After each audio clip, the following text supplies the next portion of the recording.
Alright everyone, today we are going to be learning about the Constitution. Our notes are 1.3 today, so we are at Unit 1 and this is our third set of notes. Your essential question, why is the Constitution known as the supreme law of the land? So remember, you do have to have a title and an essential question on each set of notes and a summary at the end of each set of notes. After the first unit, I'll stop reminding you every time. Okay, so I'm going to go ahead and present these notes and turn on our closed captions.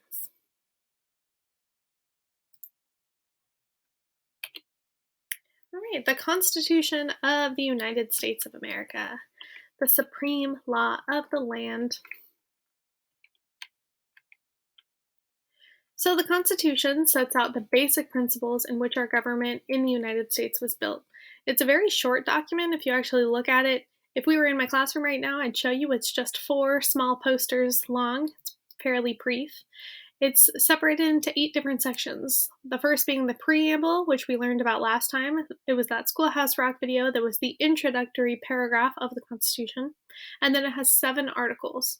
That was the original document. Over time, they have added 27 amendments to the Constitution. So this is kind of how the layout looks. You all have been doing your constitutional scavenger hunt, so you've seen the layout of the Constitution, the first being the preamble, and then the first 3 branches of government are described in Articles 1, 2, and 3, and then Articles 4 through 7 describe how our government is going to be run and how the Constitution can be amended. So the basic principles of the Constitution, first being popular sovereignty. So we are a people, and our government can only exist with the consent of those being governed. So that means that if the people don't like what our government is doing, well, they can remove those officials from office, they can vote, and they can use their political power as well. The second is limited government. So limited government means that each individual person in this country has rights that the government cannot take away. Those are a Bill of Rights that we learned about when we did our amendments. And the separation of powers. So we have 3 independent equal branches of government. We have the legislative branch, the executive branch, and the judicial branch. Each are independent, each are as powerful as the other.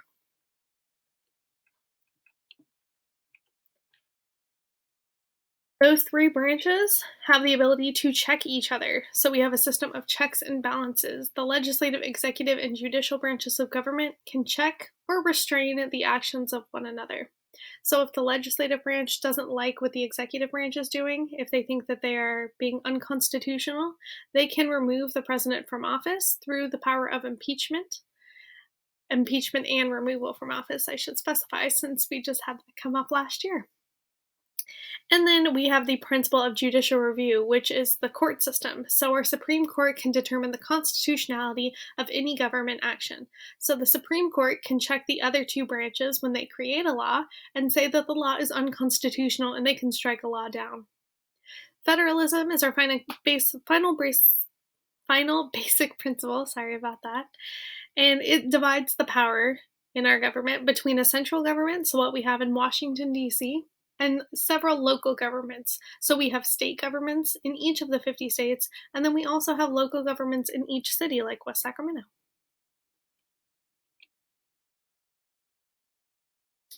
So the layout of the Constitution, remember I said the preamble is like the introductory paragraph to the Constitution.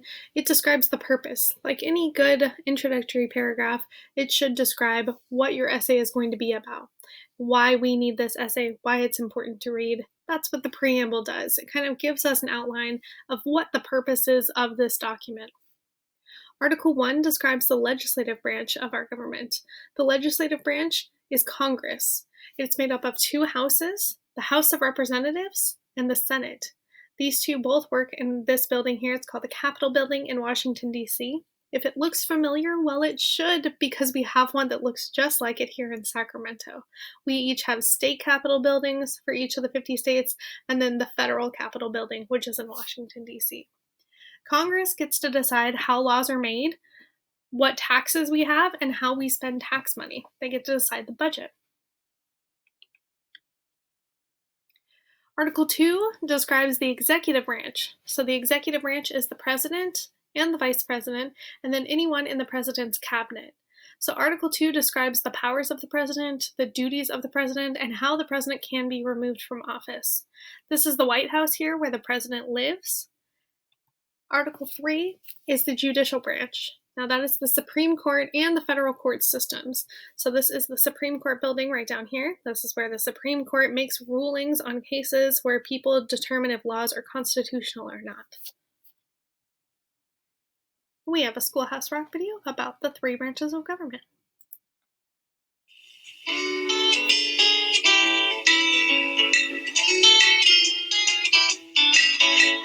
Gonna have a 3-ring circus someday. People will say it's a fine one, son. Gonna have a 3-ring circus someday. People will come from miles around. Lions, tigers, acrobats, and jugglers and clowns. Galore. Tightrope walkers, pony riders, elephants, and so much more.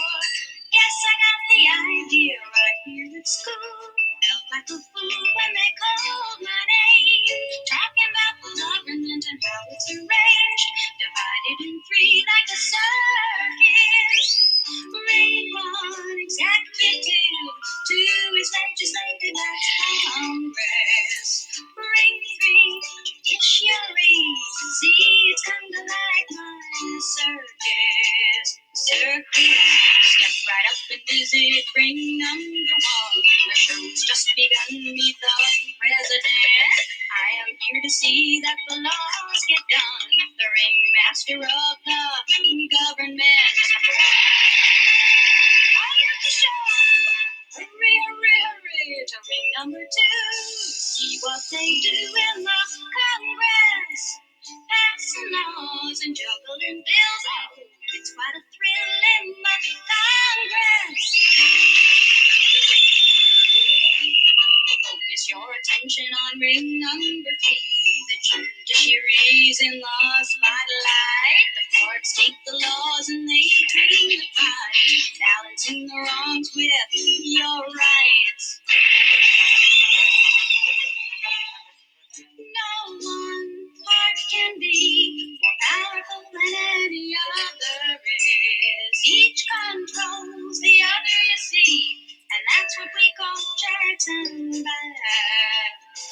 Says, well, everybody's act is part of the show, and no one's job is more important.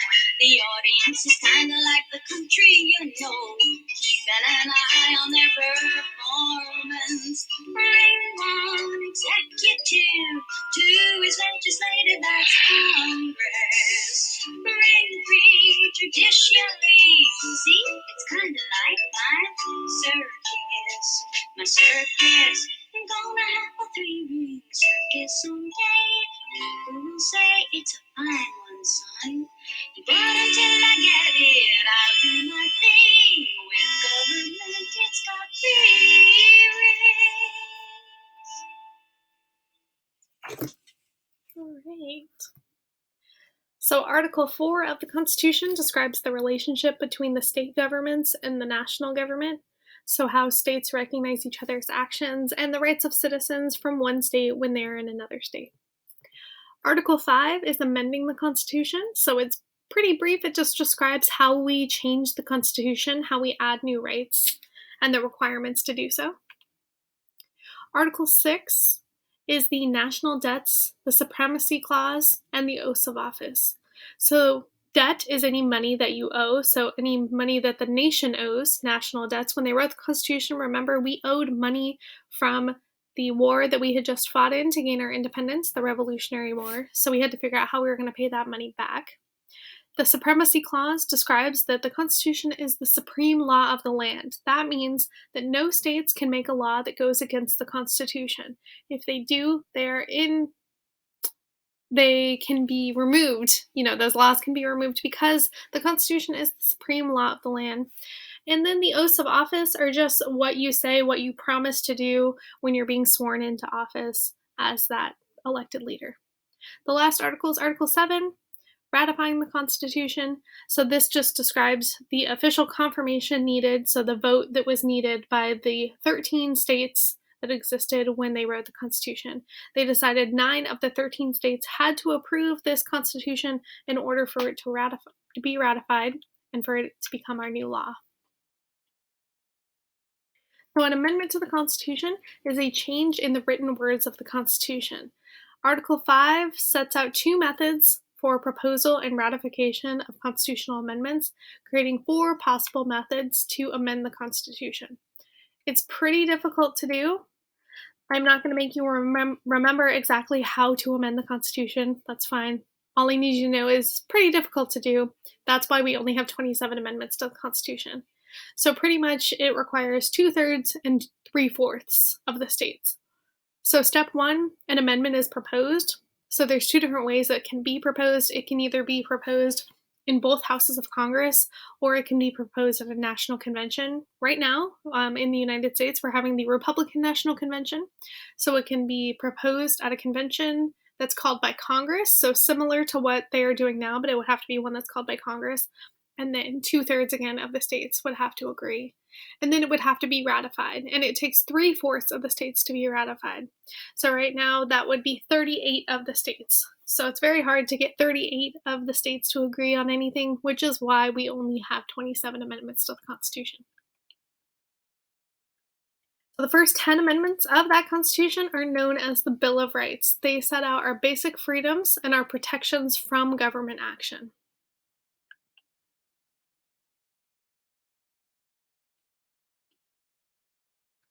Our Constitution has changed over the years with informal amendments, so these aren't changes in the written word of the Constitution, but sort of changes that have just taken place over time. So, informal amendments would be like legislation that's passed by Congress, action taken by the president, decisions of the Supreme Court, activities of political parties, and custom.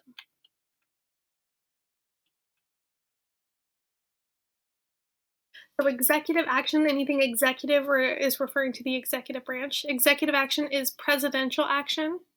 So, presidents can use things like the military under their power as commander in chief, which we will get more into when we get into our unit on the executive branch. That's our third unit. And presidents can also make executive agreements, which are pacts between the president of our country and the president of another country. So, for instance, our president Obama, he made an executive agreement between the North American countries, so between Mexico and Canada. Courts also have the ability to exercise their power in our political system. The nation's courts, specifically the Supreme Court of the United States, interpret the Constitution. That's their job, that's what they do. People bring cases to the people bring cases to the Supreme Court arguing if they are constitutional or not. Some of our biggest civil rights have come from the Supreme Court. So this is a recent one in 2015, a picture here. The marriage equality issue came to the Supreme Court, and the Supreme Court decided it was against the 14th Amendment to deny same sex couples the right to marriage. So they overturned that, and that's how we got marriage equality in all 50 states. The Bill of Rights, again, is your first 10 amendments to the Constitution. They were all added as one big package deal in 1791, and they are to protect citizens' rights. So the First Amendment here is kind of a long one. It's kind of like 5 amendments wrapped up all into one. But the First Amendment says Congress shall make no law respecting an establishment of a religion or prohibiting the free exercise thereof. That means that you have the freedom to choose whatever religion you want and practice it accordingly, or you can choose to not practice any religion. The government cannot tell you that we have a specific religion to follow. You cannot be forced to practice any religion by the government. The government cannot abridge the freedom of speech. That means you do have your freedom of speech, but that stops when it infringes upon the rights of others. So we have had Supreme Court cases about hate groups like the KKK.